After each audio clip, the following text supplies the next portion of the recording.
Hey guys, welcome back. So today I got a very special episode for you. It's a video that's long overdue because I've had a lot of requests to do a review on the Master Replicas Boba Fett blaster. And it's also been brought to my attention that there's not a lot of reference out there on YouTube or online. So I figured I'd take the time to do a quick review, show you guys what comes inside the box, and give you a close look at the Master Replicas limited edition Boba Fett blaster. So let's take a look at it.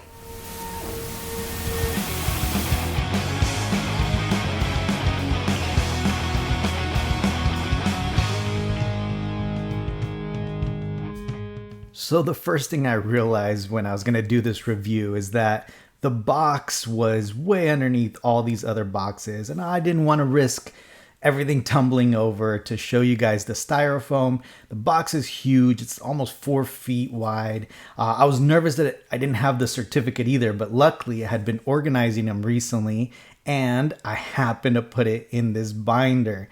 So here is the certificate of authenticity.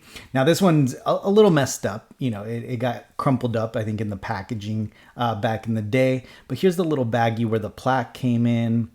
And I actually got this sealed, brand new. So over time, somewhere along the line, this little piece of paper got all crumpled up, and the certificate, which is kind of a bummer, but it's all right. It's still there.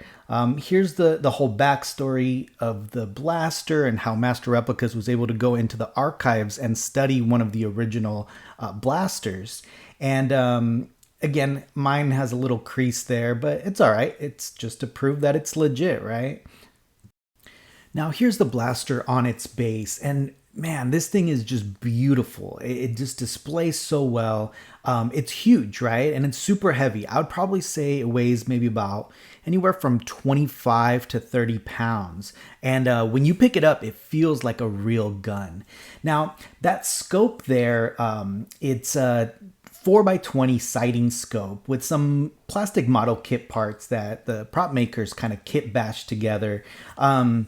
And the other cool, interesting thing is that the T-tracks that you see there on the barrel are actually the same type of T-tracks that they use for other weapons, like the lightsabers and the stormtrooper blasters. So it's kind of cool to see, you know, that they use different parts or the same parts on different weapons. Now, the gun itself was actually based on a World War I flare gun that was used to signal aircraft from the ground. And the cool part about this is that Master Replicas was able to go into the Lucasfilm archives and they scanned the surviving Boba Fett blaster from Return of the Jedi. And what's also really cool is they obtain an actual flare gun, so one of the real ones used in World War I, and they used that to create this prop. So essentially what they did is they took all that data and they modeled it to precisely how the original was, and that's how they made this replica. So it's really cool. Obviously, as you could see there, the scope, like, you can't see through it. It's not a working scope. And it also doesn't have like a working trigger. And in fact, the only one that I really know from Master Replicas that has kind of a working trigger would be the Han Solo Empire Strikes Back blaster. So they made about 1,500 of these, and they are limited edition. They are hard to come by these days. It was made in 2006, so you can imagine these things were sold out, more like 15 years ago.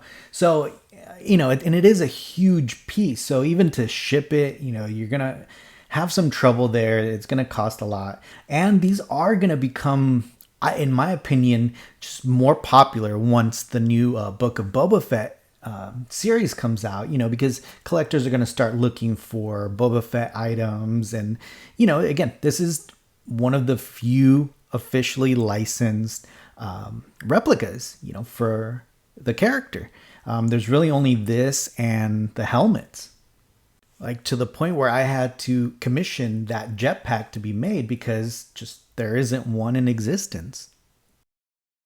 Now, looking at this just reminded me that see that little skeleton looking part. At least I think it kind of looks like a skull.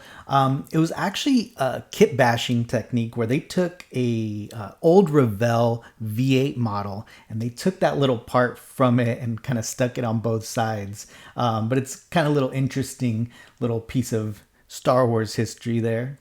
Now there you could see the difference on the handle, which I was talking about, where on one side it's decorative and the other one is kind of just flat. Now, when researching the Boba Fett blasters, you're going to discover that there's a couple different models, right? There's two of them that were used in Empire Strikes Back. The first one you see Boba Fett holding it in the carbonite freezing chamber, and that one had just a longer barrel and a long stock. Then you see a second version when he's escorting the carbonite into Slave One, and that one you'll tell that you can tell that it has a shorter barrel. And then finally in Return of the Jedi is when we see kind of the old Blastech EE3 rifle that we all know and love.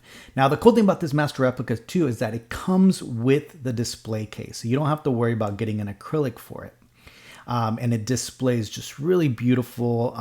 It's definitely one of the kind of jewels in my collection. So if you get a chance to get one of these, pick one up now before they get out of hand when the Book of Boba Fett comes out. So guys, don't forget to subscribe to my channel, but also subscribe to my new channel, Collection Wars, where we're going to be sitting down weekly with other collectors that are going to, be talking Star Wars, showing off their collection, but also talking about what Star Wars means to them on a personal level.